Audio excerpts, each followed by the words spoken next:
Hi hello this is சாணிக்கே. So இது நான் இன்னொரு ஒரு இன்னொரு சீசனல் வேர்டில் இந்த மீன் சந்தைக்கிறதுல ரொம்ப ரொம்ப சந்தோஷம். ஸோ இன்னைக்கு நம்ம பார்க்குற டாபிக் என்னன்னா, ஐ எம் டிசைனிங் யூ. அதாவது கத்தர் நம்ம என்ன பண்ணுறோன்னா, அப்படின்னு காட் சொல்கிறார். அதாவது நான் உன்னை வந்து இது உருவாக்கிட்டு இருக்கேன், டிசைனிங் யூ. ஸோ நம்ம பார்க்குற அந்த ஒரு ஆங்கிள் டிசைனிங்கோட நம்ம என்னென்னமோ யோசிப்போம். பட் அந்த ஆங்கிள் நம்ம இன்னைக்கு பார்க்குற அந்த ஒரு ஆங்கிள் என்னன்னா, வந்து ஒரு சிலை இருக்குல்ல, அதை வந்து அதை அது வந்து ஃபர்ஸ்ட் எடுத்தோன்னு சிலையாக வராது.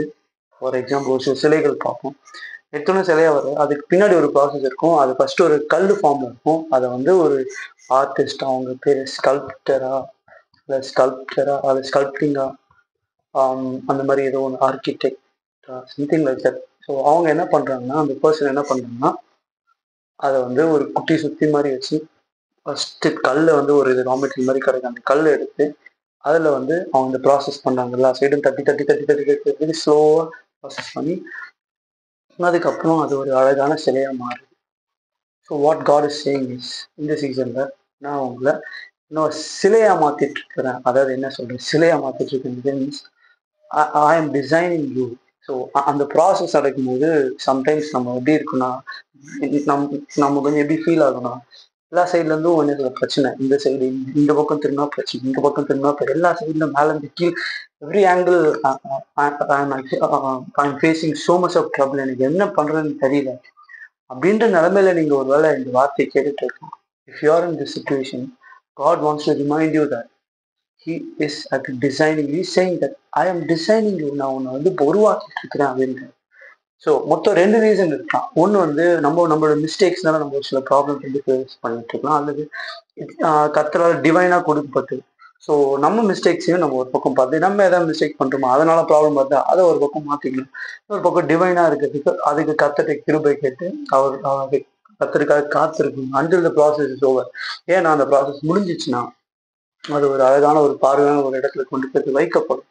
நிச்சயமாக அது எப்படி சிறந்து விடும். எந்த அளவுக்கு அதிகமான அந்த இது தட்டுறாங்களோ, அது எவ்வளோக்குள்ள அது வந்து ஒர்க்ஸ் இருக்கும், எவ்வளோக்குள்ள மைன்யூட்டான சின்ன சின்ன டீட்டெயில்டான சின்ன சின்ன ஒர்க்ஸ் அது எப்படி எந்த அளவுக்கு டீட்டெயிலிங் அதிகமாக பண்றாங்களோ அந்த அளவுக்கு அதோட வேல்யூ அதிகமாக இருக்கு. ஸோ எனக்கு ரொம்ப நாளாக நான் காத்துட்டு இருக்கேனே, இன்னும் ரொம்ப டிசைனிங் மோட்லேயே இருக்குன்னு. அதுக்கு மொத்தம் ரெண்டு காரணம். ஒன்று, we have not learned the lessons. இன்னும் கற்றுக்க வேண்டிய மிஸ்டேக்ஸை பண்ணி அதாவது இன்னும் கற்றுக்க வேண்டிய சில விஷயங்கள் நம்ம இன்னும் கற்றுக்கல, ஒரு சில மிஸ்டேக்ஸ் மாற்றி கூட செஞ்சுட்டு இருக்கலாம்.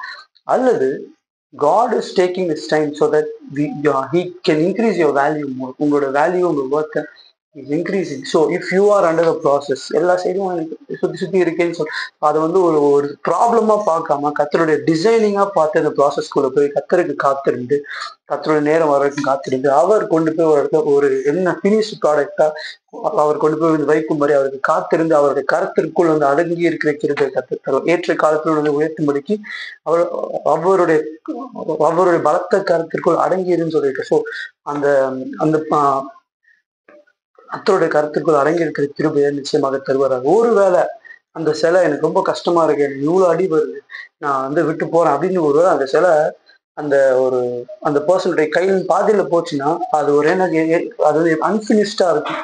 அதோட பாதி மட்டும் கம்ப்ளீட் ஆகி மிச்ச பாதி அப்படி இருக்கும். அது ஒரு மாதிரி ஆக்வர்டா ஃபார்ம்லெஸ்ஸா இருக்கும்.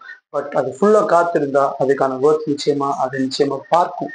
ஸோ இந்த சீசன்லையும் காலை தான் நமக்கு ரிமைண்ட் பண்றாரு, என்னுடைய கருத்துக்குள் நீரு, நான் உன்னை நிச்சயமா ஏற்ற காலத்தில் கொண்டு போய் எங்க சேர்ப்போமோ அங்கோட போய் சேர்ப்பேன். எனக்கு காத்திருக்கிறது வெட்கப்பட்டு போகுது.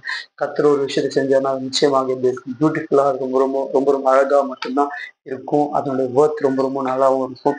அதுக்கு பல ப்ரூஃப்ஸ் இருக்கு. காட் அதுக்கு எப்படிலாம் நமக்கு ப்ரூஃப் பண்றாரு. அதுல one of the proof, look at the stars, look at the skies, look at the mountains. நம்ம சுற்றி இருக்க நேச்சரை பார்த்தாலே தெரியும் அவர் எவ்வளோ அழகா ஒவ்வொன்றத்தையும் அழகா பண்ணியிருக்காரு. ஸோ அப்படியாப்பட்ட தேவன் நம்மளோட வாழ்க்கையில அவர் கருத்தை வச்சு ஒரு விஷயத்தை செய்யும் போது அது எப்படி வந்து அது கண்டிப்பா நல்லா இருக்கும்ன்ற நம்பிக்கை நமக்கு ஒரு வேலை இதைதான் நிச்சயமாக கொடுக்கிறாரு. So keep trusting him until you are fully finished because he is designing you. அந்த ஒரு புரிதலை பெர்ஸ்பெக்டிவ் கர்த்தர் என்ன ஸ்டில் டிசைனிங் புரிதலை பெர்ஸ்பெக்டிவ் கர்த்தர் நம்ம எல்லாருக்கும் நிச்சயமாக தருவார். See you next video.